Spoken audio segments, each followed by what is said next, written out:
Hey there, welcome back to High Infidelity, the best channel for cheating stories. Like and subscribe to channel for more spicy stories. Now, let's get into today's story video. Caught wife cheating day before anniversary. D-Day was 10 days ago on 1/29, and I'll never forget that day since it's also our anniversary the next day. I've been reading a lot of stuff on this sub since then. It's been reassuring to know I'm not alone. Now, I'm thinking that writing about what occurred will assist me. It will be lengthy since I believe that details matter, and I've been replaying it in my thoughts every day. This is our tale. I've been married to my wife for 26 years, and we've been together for 29 years. I'm 51 male and she's 49 female. 2 adult children, 24s and 22D. We met in college, dated, fell in love, married, and had what I thought was a wonderful marriage. We did a lot of things together, chatted all the time, communicated about difficult things. Both of us had good jobs that we both supported each other along the way. Amazing love life. Maybe not as often as when we were younger, but just as passionately. She works in IT, and I run a small landscaping firm with 75 workers that I established after college. She's been working from home a lot since COVID, and we've been discussing my easing out of the day-to-day operations and her becoming part-time so we can spend more time together and travel now that the kids are settled. Looking back, I see no warning signs that I've read about. No strange messaging, no phone guarding, no outfit changes, no peculiar conduct, and no evenings out with coworkers. When she did go out, it was with friends and family, and I was constantly told the following day how I should have gone, but I wanted her to go out without me, and I like being alone in my store doing things. She was usually the first one home. To say I was taken aback would be an understatement. D-Day, I had planned a weekend at a beautiful bed and breakfast operated by some friends the week before. Our state is open. That weekend was a winter celebration. I leave work early to surprise her and tell her she has to pack a suitcase because we're going away for our anniversary. When I bring my pickup into the driveway, I see a weird automobile there. I didn't know why I knew right immediately, but I did. I'm hoping and praying that I'm mistaken, but my instinct tells me that I'm not. I sat there for a bit, unsure what to do. Leave and speak to her later. Leave and pretend I didn't see anything. I'm trembling so much that I can't see properly. When I have to do something unpleasant at work, I usually remind myself, man up, get this over with. Suddenly, the shaking stops, and I feel quite peaceful, though I'm not sure how, since I'm a disaster on the inside. I sneak in via the back door, and instead of leaping on me, my black lab is resting there with a mournful look, as if he knows. I adore that puppy. He remains as I softly ascend the stairs. I can hear what's going on in our bedroom when I walk upstairs. When I open the door, I notice her boss on top of my wife. For a split second, I stand there and exclaim surprise. Did that follow? Would be amusing if it weren't so painful. He tries to get out of bed, but gets caught up in the covers. My wife is shouting OMG, OMG, OMG, OMG and attempting to cover up but is unable to do so, since he is still twisted up. He eventually gets out and begins hunting for his clothing, only to discover that they are on the opposite side of the bed. This just struck me right in the middle of where mine used to end up. I'm not sure why, but I beat him to them and grabbed them. My wife is weeping and saying, I'm so sorry, I'm so sorry, I'm so sorry, I'm so sorry, I'm so sorry. I go up to the door and stand there, and he's nude next to the bed. I lift the huge easy chair from the corner and drag it to the door, where I sit. He requests for his clothing and I refuse, tossing him my wife's robe from the back door. He begins walking towards me. Even though I'm 51 years old, I'm in terrific condition. 6'3", 240 pounds.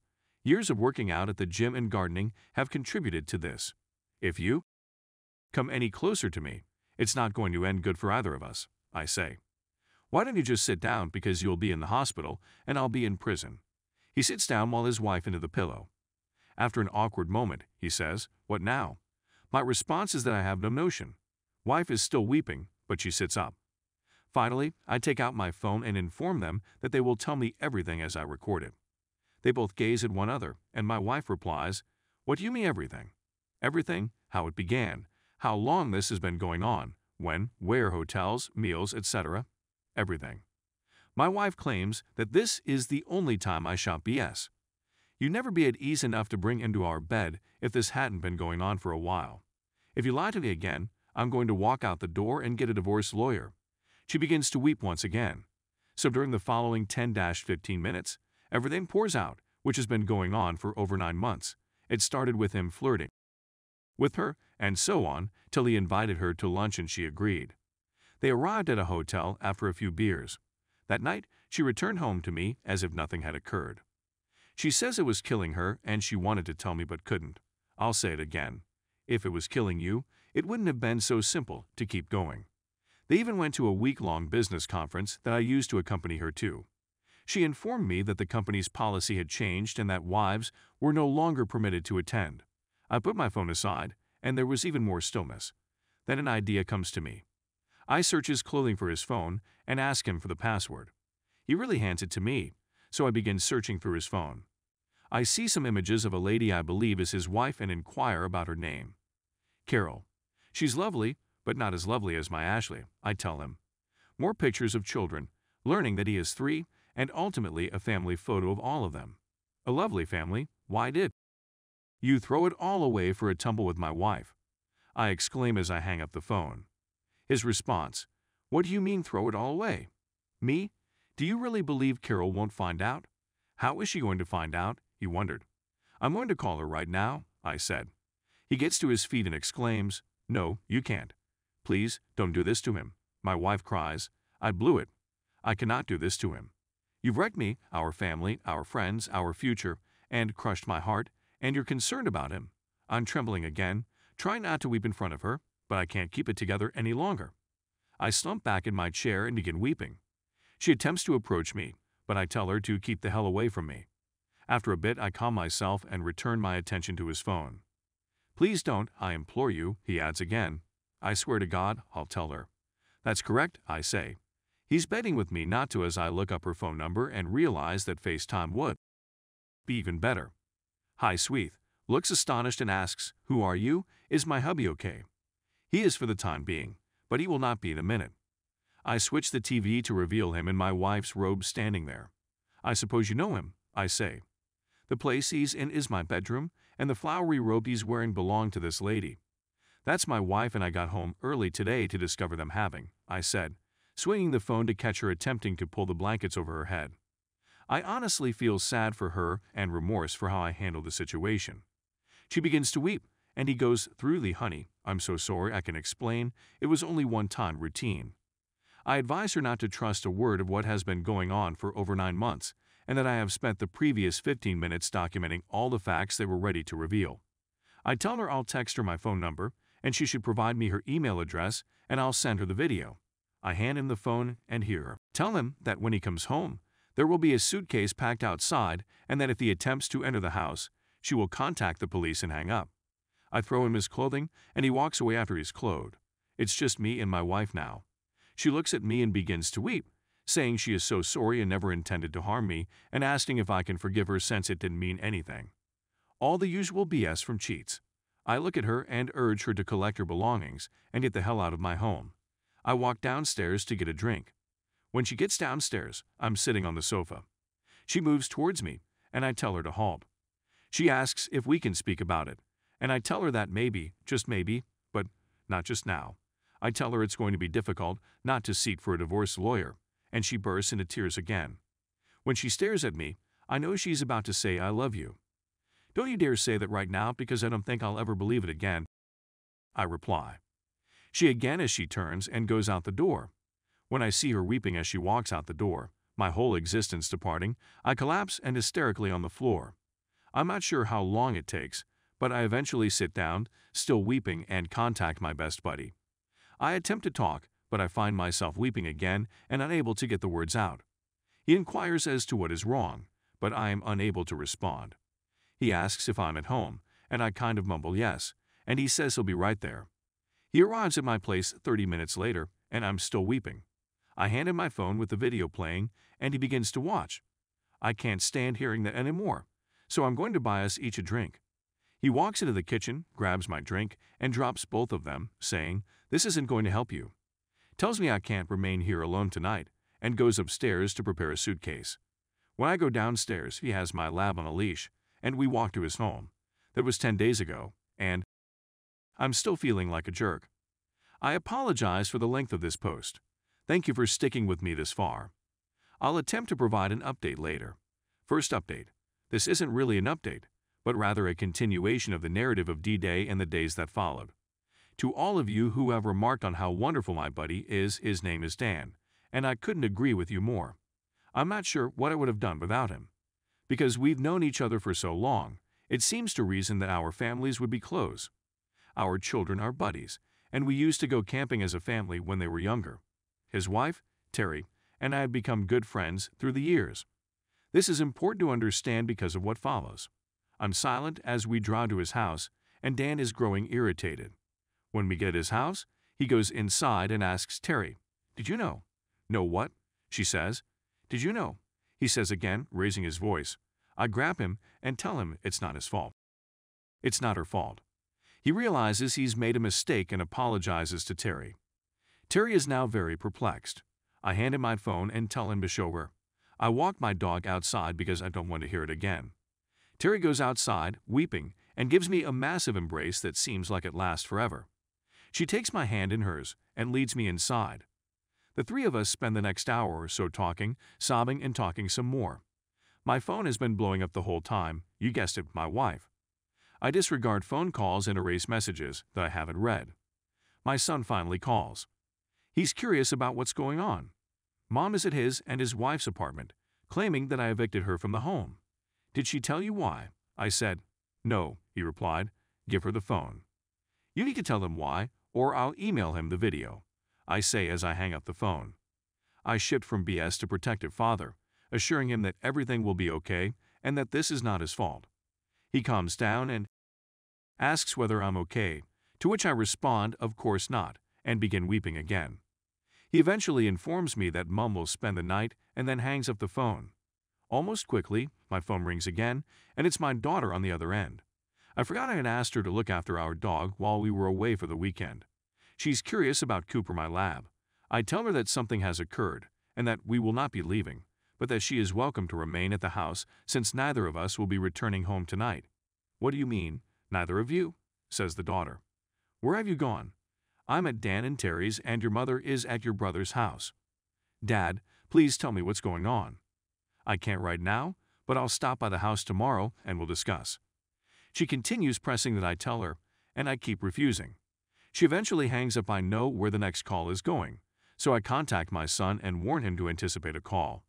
I then phone my wife and ask whether she wants to inform our daughter or if I should. Her only answer is to weep some more. I get off the phone. A knock on the door comes 30 minutes later. Dan answers the phone and lets my daughter in. She sees me and notices that I've been sobbing, so she rushes up to me, embraces me, and we both start crying, though she has no idea why. After she has calmed down and we have both stopped sobbing, I phone my wife back and tell her that our daughter is with me, and I ask her again whether she wants to tell her or if I should. My kid asks, Mom, tell me what, since the phone is on speaker. Only weeping on the other end this time. So I respond, I suppose I will, and hang up the phone. Without going into specifics, I explain that I discovered out that her mother has been cheating on me and having an affair for 9 months. Just when I thought things couldn't get any worse, they did. I was brought to my knees by the pain on my darling girl's face. She's trembling and unable to weep. I'm crying on the floor and unable to move. I'm sorry if I let her down. I couldn't even move when she needed me the most. Terry runs over, weeping, and embraces her, assuring her that everything will be okay. Dan is having a good time. As I have said, close family. She eventually gives out this agonizing shriek that I will never forget, even if I live to be 100. I eventually get up and go over to embrace them both. Finally, we all sit down. No one can think of anything to say. I inquire about my daughter's well-being. She looks at me and says, Dad, don't worry about me, I'll be okay. I managed to yes, I managed to yay, I managed to yay. I managed to yay. She asks if she may bring Cooper to the home, and if her fiancé Tim can remain. Without a doubt. I'm relieved she won't be alone. Terry just walks away, stating I can't believe she did this, calling her every name in the book. She relaxes and takes her phone, stating she's going to call Mom and gazing at me as if expecting me to say no. I advise her to go ahead, but to put it on speaker. So she calls it, exchanging pleasantries and so forth. Finally, she informs her that Mike, that's me, phoned Dan weeping after she left the home, and that I'm going to remain there. Terry is well versed in many aspects of life. More sobbing ensues. Terry just unloads. What were you thinking? Scream at her. You couldn't possibly be serious. Why didn't you come speak to me before starting down this path? Why didn't you ask Mike if anything was missing? You know how considerate he is. You realize how many people you've harmed. Darlene, your daughter has just departed. I can't even begin to describe her expression when Mike informed her. Dan and I will never look at you the same way again. How could you be so self-centered? Just more sobbing on the other line, expressing how sorry she is over and again. Terry does not hang up, and I continue to listen to her. After about a minute, I ask Terry for the phone. Ashley, no answer. I inquire once, again. Ashley, she finally responds, "Yay, darling." To which I respond, "You can't call me that ever again." More sobbing.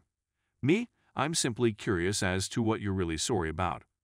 Would you have understood how terrible this was if I hadn't come home early?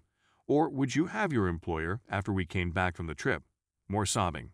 You're not sorry for all of the individuals you've harmed, including your boss's family. You're only sad you were discovered. I get off the phone. Dan, Terry, and I continue to converse for a few minutes more until the phone blows up again. I eventually attempt to sleep, but am unable to do so. In the morning, I ask Dan to drive me home, embrace Terry, and tell her how much she and Dan mean to me. I inform Dan that I'm heading to my cabin to spend some time there. He thinks it's an excellent concept. As we drive, I see that while my phone was exploding, there was one message from the boss's wife stating, "Thank you for alerting me and sending me her email." I give her the video and tell her that if she needs to vent, she may phone me. It will be beneficial to both of us. I pack gently so as not to disturb Darlene and Tim. I grab 2 of my .22 rifles as I load the vehicle. Dan asks what I'm doing, and I tell him I'm doing some shooting up there. He responds, "Not this time," and I'm away. So Cooper hops in and I'm off. When I arrive there in around 2.5 hours, I open it up and light a fire in the fireplace. I take Cooper for a stroll in the woods, which helps a little but not a lot. When my son calls to check on me, I tell him where I am. If his mother wants to remain at the home, she may do so, but she must be gone when I return. Okay, he says. Cooper collapses in front of the fireplace after our stroll, and I go outside to split some firewood. Excellent exercise and treatment. With each swing of the axe, I alternate between seeing my wife's and her boss's faces. Stay over the weekend, Sunday and Monday. I'll start making phone calls on Monday. First, I call my workplace to let them know I'd be out of the office for a bit, but could be contacted if anything came up. Next, I utilize an attorney if an issue arises with the corporation that necessitates legal counsel. He suggests a divorce attorney. I called her and scheduled a meeting for Thursday. Our joint accounts were then frozen by our bank. Credit cards are being canceled, and new cards are being issued. While being alone in the woods offered me some clarity about my future steps, I'm still shivering, wondering whether I'm going to follow through with this or attempt to save our marriage. When I come home, I go to this sub and start reading other people's stories. It helps, but just little. I go into the office once a week to speak with my human resources manager. We have a tight work connection that is going to become more personal. I tell her everything and seek her advice on how to inform their firm. She advises me to consult with my attorney before taking any action. She inquired whether I was going to investigate IC. She suggests someone and also advises me to visit my doctor for an STD check. I contact both and schedule appointments. On Thursday, I'll visit my new lawyer. Display the video to her. This time, I'm genuinely listening.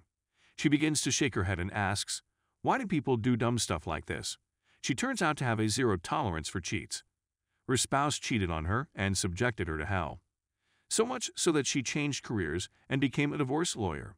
She tells me that everything would be okay, and I agree to sign a contract with her.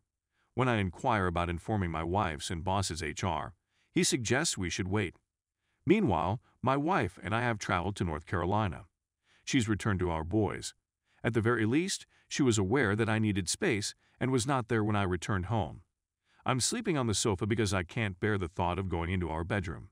When I need clothing, I grab as many as I can so I don't have to go in there more than necessary. Thank you for sticking with me this far. It took me an eternity to write this. For a few hours, I was in tears about something involving my kid. Update 2. Have emotions changed or become more prevalent? I have a question for any other BS out there. You notice that you're experiencing stronger emotional responses to things that have nothing to do with WS and what's going on. At the gym this morning, I heard Chris Stapleton's song, Maggie's Song. Look it up if you haven't already. It's about his dog's life. Near the conclusion, there's a sentence that says, "I've never known a finer dog and I assume I never will." My first black lab has been gone for a time, but I had 2 since then. The one I presently have was a big assistance on D-Day and in the days after. Of course, I've thought about the first one, but always in a good manner, wondering of silly things he'd do, or his first pheasant, or playing in the snow. With the kids, I still refer to him as the finest dog in dog history. Today was a different story. It was a terrible sensation, and I miss that guy. I've become emotional about things I never would have been before. So, are there any other BS who have had this happen to them? So, as RS and I inch closer to reconciliation, I reached a minor personal milestone today. It wasn't anything major, but it struck me hard when it occurred. I went to get a new fishing license today. The shop clerk inquired whether I needed another husband and marriage license. It had been 16 weeks since D-Day. I wouldn't have considered it 2 months ago. I didn't give it a second thought today. I just nodded my head yes. I know it's corny, but I'll take it.